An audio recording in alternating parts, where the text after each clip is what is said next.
सुतेको बेला घुर्नु कस्तो समस्या हो? अब सुतेको बेलामा घुर्ने भनेको चाहिँ अब पहिलेदेखि चाहिँ कस्तो थियो भने यो मान्छेको बीच मजाकको एउटा समस्या र चाहिँ कहिलेकाहीँ चाहिँ हाम्रो पुरानो सोचाइअनुसार चाहिँ कोही मान्छे आनन्दले सुतेको अथवा ऊ एकदमै थकित भएर आएर गलेर सुतेको अवस्थालाई हामीले भनिन्थ्यो। तर वास्तवमा सुतेको बेला घुर्नु रोग हो। किन रोग हो भनेर भन्दाखेरि चाहिँ हामी सामान्यतया किन घुरिन्छ भन्ने कुरा पहिले बुझ्नुपर्छ। सामान्यतया हामी किन घुरिन्छ भन्दाखेरि चाहिँ सुतेको बेलामा जब सास फेर्ने पाइप साँघुरो हुन्छ, त्यो साँघुरो पाइपबाट जब हावा जान्छ त्यसले एक किसिमको भाइब्रेसन गर्छ। त्यो भाइब्रेसन चाहिँ घुराइ हो। भनेको मतलब चाहिँ राति सुतेको बेला सास फेर्ने पाइप साँघुरो हुने भयो र साँघुरो बाटोबाट हावा जाँदाखेरि त कम हावा जाने भयो। भनेपछि त्यो मान्छेले के हुन्छ भने जति घन्टासम्म सुत्छ त्यति घन्टासम्म उसको जिउले चाहिने भन्दा कम अक्सिजन पाउँछ।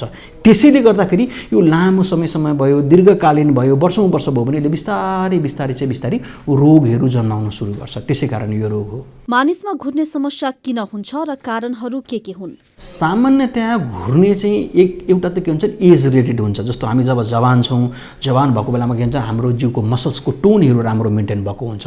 त्यसै कारण चाहिँ सुतेको बेलामा सास फेर्ने पाइप साँघुरो भए तापनि मसल टोनले त्यसलाई चाहिँ मेन्टेन गरिरहेको हुन्छ। तर जब एज बढ्दै जान्छ अनि त्यो मसल टोनहरू विक भएपछि चाहिने भन्दा बेसी साँघुरिन थाल्छ। त्यो पनि एउटा कारण हो, द्याट इज एज रिलेटेड।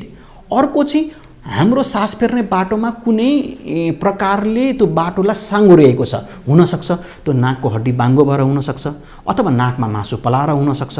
त्यस्तै गरी घाँटीमा टन्सिल्सहरू ठुलो हुनसक्छ, बच्चाहरूको नाकको पछाडिको भागको टन्सिल्सहरू ठुलो भएको हुनसक्छ, त्यस्तै गरी जिब्रो मोटो भएको हुनसक्छ। अनि त्योभन्दा मुनि सास फेर्ने हाम्रो जुन ल्यारिङ्सहरूमा पनि प्रब्लम भएर चाहिँ मान्छेहरू घुर्न सक्छन्। यो इन जेनरल भयो। त्योभन्दा बाहेक चाहिँ हड्डीहरू जस्तो हाम्रो जुन अनुहारका हड्डीहरू छन्, च्यापुहरू चिउडोहरू पछाडि ठेलिएको छ, माथितिरको नाकको र फेसको हड्डी पनि पछाडि छेलिएको छ भने त्यसले पनि सास फेर्ने बाटो साँघुरिन्छ र यसले गर्दाखेरि चाहिँ घुराइ हुन्छ। घुराइ सामान्य हो या जटिल खालको हो भनेर कसरी छुट्याउन सकिन्छ? सबभन्दा पहिले चाहिँ के हुन्छ भने घुराइ सामान्य घुराइ हो कि घुराइ रोगवाला घुराइ हो भनेर छुट्याउनुपर्छ। जस्तो कोही मान्छेको ब्लड प्रेसर तपाईँलाई बढेर डाक्टर कहाँ गयो भने उहाँहरूले नाप्नुहुन्छ, तपाईँको त भनौँ न यतिभन्दा बेसी रहेन रहेछ, त्यसै कारण यो ठिकै हो, तपाईँले डाइटहरू मेन्टेन गर्नु, लाइफस्टाइल मेन्टेन गर्नुभयो भने प्रब्लम हुँदैन भने जस्तै सबभन्दा पहिले हामीले मापन गर्नुपर्छ त्यो कुनै पनि बिरामीको घुराइ रोग हो अथवा रोग होइन भनेर। त्यो चाहिँ हामी एउटा स्लिप स्टडी गरेर हेर्छौँ। राति सुतिरहेको बेलामा हामीले बिरामीलाई के गरिदिन्छौँ भने एउटा मेसिन जोडिदिन्छौँ, जो पछि हामी के जाँच उजमा इन्भेस्टिगेसनमा आउँछौँ यो कुराहरू, अनि उसलाई त्यो मेसिन लगाएर रातभरि सुत्न दिन्छौँ र उसको जिउमा कति कम अक्सिजन हुन्छ, ऊ राति सास फेरेको कति अड्किन्छ भनेर हेर्छौँ र त्यसले चाहिँ हामीलाई छुट्याउन मिल्छ। नभए सुरुमा इनिसियली हामी के भन्छौँ सबै घुराइ रोगै हो भनेर भन्छौँ। घुराइको समस्या समयमै उपचार गरिएन भने यसले निम्त्याउन सक्ने जटिलताहरू के छन्? यो एकदमै इम्पोर्टेन्ट कुरा हो, किनभने अहिले हामी घुरेको छैन, अहिले हामी घुरिरहेको छौँ, तर यसलाई वास्ता गऱ्यो भने फ्युचरमा के प्रब्लम आउँछ भन्ने कुराहरू एकदमै इम्पोर्टेन्ट हो। सबभन्दा पहिले हामीले बुझ्नु पर्यो, हामी हरेक रात सुतिरहेको बेलामा हाम्रो ब्रेनले अथवा हाम्रो हार्टले एभ्री सिस्टमले कम अक्सिजन पाउँछ भने रोग त जन्मिन्छ। त्यसै कारण चाहिँ यसले कुनै पनि अङ्गलाई छोड्दैन। भन्दाखेरि सामान्य मान्छेभन्दा यो तपाईँलाई स्ट्रोक हुने अथवा ब्रेन एट्याक हुने सम्भावना पनि बेसी हुन्छ। सामान्य मान्छेलाई भन्दा मोतियाबिन्दु अथवा अरू आँखाको समस्या हुने समस्या पनि बेसी हुन्छ। सामान्य मान्छेलाई भन्दा मुटुको समस्या हुने, हार्ट एट्याक हुने, आर्टरी फिब्रिलेसन हुने, हाइपरटेन्सन हुने पनि सम्भावना अरू सामान्य मान्छेभन्दा घुर्ने मान्छेमा बेसी हुन्छ। सुगर हुने समस्या पनि बेसी हुन्छ। मोटोपना हुने यसले पनि समस्या लिएर आउँछ। मानसिक समस्या लिएर आउँछ। सेक्सुअल डिसफङ्सनका समस्याहरू लिएर आउँछ। त्यसै कारण चाहिँ यसले कुनै पनि सिस्टमलाई छोड्दैन। त्यसै कारण यसको समयमै उपचार गर्नुपर्छ। घुर्ने समस्याले कुन उमेर समूह वर्गलाई बढी सताउँछ? युजली यो समस्या पुरुषभन्दा महिलामा कमै नै हुन्छ, किनभने महिलाहरूको नर्मली के हुन्छ भने सास फेर्ने बाटो अलिकति पुरुषको भन्दा छोटो भएको हुनाले त्यसमा चाहिँ महिलाहरूमा समस्या कम हुन्छ। हामीले इन्टरनेसनल डेटा हेर्ने हो भने संसारमा 100 जना मध्ये 15 देखि 20 जना मान्छेलाई यो समस्या छ। यति ठुलो समस्या हो र तर फिमेलमा अलिकति कम छ, यो 8 देखि 12% फिमेलहरूमा छ भन्छ।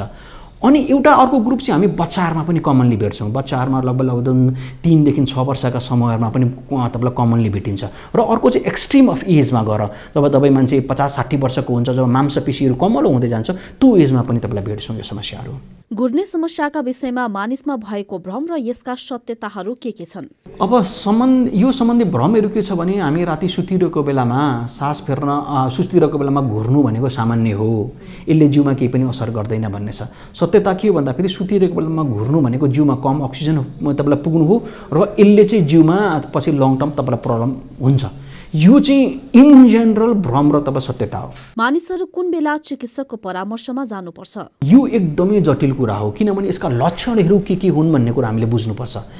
यसको लक्षणहरू चाहिँ के हुन्छ भने जस्तो घुराइ सामान्य घुराइ हो कि यसले रोग ल्याइरहेको छ भन्ने कुरा बिरामी आफैले अथवा बिरामीको परिवारले यो कुरा बुझ्न सक्छ। जस्तो कोही मान्छे राति सुतिरहेको बेलामा घुर्छ र बेला बेलामा सास फेर्न अड्किन्छ, घुर्छ सास फेर्न अड्किरहन्छ र यो क्रम रातभरि नै गइरहन्छ भने पनि यो एउटा समस्या हो। अर्को 2 नम्बर, कहिलेकाहीँ चाहिँ बिरामीलाई थाहै हुँदैन आफू सुतिरहेको थियो जुरुक्क उठ्यो, किन उठ्यो, सास फेर्न ख्याप्प गाह्रो भएर उठिरहेको हुन्छ, त्यो पनि एउटा एक किसिमको समस्या, त्यो अवस्था पनि समस्या हो भन्ने कुरा बुझ्नु पर्यो। बिहान उठ्दाखेरि घाँटी ख्याप्प सुक्खा भइरहेको हुन्छ, दुखिरहेको हुन्छ, चिया पानी खाएपछि बल्ल ठिक हुन्छ, बिहान राति 9 बजे सुतेको हुन्छ, बिहान 6 बजेको हुन्छ, त्यही पनि निन्द्रा नपुगेको अनुभव हुन्छ, 9 घन्टा सुत्दा पनि अनरिफ्रेस स्लिप भन्छौँ, त्यो पनि भयो। बिहान उठ्दाखेरि टाउको भारी भइरहेको हुन्छ, अनि बिरामी राति 9 बजे सुत्छ, बिहान 6 बजे उठ्छ, अनि 3-4 चोटि पिसा फेर्न उठ्छ। 40-50 वर्षको मान्छे हुन्छ, उसलाई प्रोस्टेटको समस्या भएर प्रोस्टेटको औषधि खाइरहेको हुन्छ, तर यो घुर्ने अथवा त्यसले ल्याएको कम्प्लिकेसन्सहरू हो। त्यस पछाडि दिउँसो अफिसमा गएपछि हाई आउने, काम गर्न नमन लाग्ने, बच्चाको स्कुलको पर्फर्मेन्सहरू बिग्रिँदै जाने, आफूलाई पनि आफ्नो क्वालिटी अफ लाइफ मैले त पहिले यति धेरै राम्रो काम गर्थेँ अहिले कामै गर्न सक्दिनँ छु भन्ने अवस्था आउनु। त्यस पछाडि मिटिङमा बस्यो, केही काममा बस्यो, यसो भनौँ न निन्द्रा त्यहाँनिर तपाईँलाई निदाइहाल्ने, अनि एक्सट्रिम हुँदै गएपछि के हुँदै जान्छ भन्दाखेरि चाहिँ हजुरलाई आफूले बाइक हाँक्दा पनि गाडी हाँक्दा पनि एकैछिन जाममा पऱ्यो भने झुप्पक्क निदाउने, यो समस्या जसले चाहिँ रोड ट्राफिक एक्सिडेन्टहरू तपाईँलाई बढाउने। त्यस पछाडि यदि प्रेसरको रोग छ भने प्रेसरका रोगका औषधिहरूको मात्रा बढ्दै जाने, सुगरका रोग छ भने सुगरका रोगका औषधिको मात्रा बढ्दै जाने। ए बाबा मैले त अस्तिको वर्षसम्म एउटा मात्रै औषधि खाएर सुगर प्रेसर कन्ट्रोल भइरहेको त अहिले 2टा खानु परिरहेछ, यो हुने। ग्यास्ट्रिकको समस्या छैन भने पलाउने अथवा भएको बिरामीमा औषधिको मात्रा बढाउनु पर्ने, यी हरेक रोगमा औषधिको मात्राहरू बढिरहनु पर्ने, यस्ता समस्याहरू आउँछ। अथवा बिरामीलाई हार्ट एट्याक हुने, ब्रेन एट्याक हुने, आँखामा समस्या आउने, डायबिटिज हुने, यस्ता समस्याहरू हुन्छ। अर्को चाहिँ हामीले के भेटेको छौँ भने यङ पेसेन्टहरूमा चाहिँ 2 किसिमको समस्या, एउटा चाहिँ सेक्सुअल डिसफङ्क्सन भएर डिस्प्युटहरू आउने, यस्ता समस्याहरू पनि यसले लिएर आएका छन्। सो शारीरिक भनौँ न फिजिकल प्रब्लम त लिएर आयो, मेन्टल प्रब्लम पनि लिएर आएको छ र सोसल प्रब्लम पनि लिएर आएको छ। घुर्ने समस्याबाट कसरी छुटकारा पाउन सकिन्छ? यो घुर्ने समस्या यस्तो एउटा समस्या होइन जुन समस्या चाहिँ औषधि खाएर निको हुन्छ। हामीमा सामान्यतया डाक्टरका गएर चाहिँ के भन्छ भने डाक्टर साहब आयो, मैले डाक्टरले कहाँ गयो, उसले 2टा औषधि दिन्छ, मेरो घुर्ने नहुनेको हुन्छ भन्ने होइन। यसमा जति मेहनत डाक्टरले गर्नुपर्छ त्यति नै मेहनत बिरामीले गर्नुपर्छ। सो हामी बिरामीलाई बुझाउँछौँ यो अब सबभन्दा पहिले त बिरामीलाई हामी टेस्ट गरेर हेर्छौँ। सबभन्दा पहिले अघि मैले भने जस्तै बिरामीमा घुराइ सामान्य घुराइ हो कि रोग हो भनेर चाहिँ एउटा स्लिप स्टडी गरेर हेर्छौँ। यदि स्लिप स्टडीमा चाहिँ त्यो सामान्य रोग मात्रै भनेर देखिन्छ भने त्यसपछि हामी बिरामीलाई एक किसिमको सल्लाह दिन्छौँ। तर रोगै भनेर देखियो भने चाहिँ त्यसपछि अनि हामी बिरामीलाई के गर्छौँ, अर्को इन्डोस्कोपी गरेर हेर्छौँ। एउटा चाहिँ इन्डोस्कोपी गरेर उसको कुन ठाउँमा कहाँतिर चाहिँ तपाईँलाई अब्स्ट्रक्सन भएर साङ्गुरो भएर चाहिँ यो समस्या आउँछ भनेर हेर्छौँ। अर्को 3 नम्बर चाहिँ अनि हामीले बिरामीलाई तपाईँलाई के गर्यौँ त, एउटा स्लिप स्टडीमा पनि समस्या देखियो, स्लिप अनि त्यसपछि इन्डोस्कोपीमा पनि बिउजै गरिरहेको इन्डोस्कोपीमा पनि कुन ठाउँ साङ्गुरिएको छ भनेर तपाईँ देखिए पछाडि 3 नम्बरमा के गर्छौँ भने अब उनलाई हामी विकल्प दिन्छौँ। तपाईँको समस्या यहाँ छ, तपाईँको समस्याको सिभिरिटी यो हो, अब तपाईँमा अप्सन्सहरू।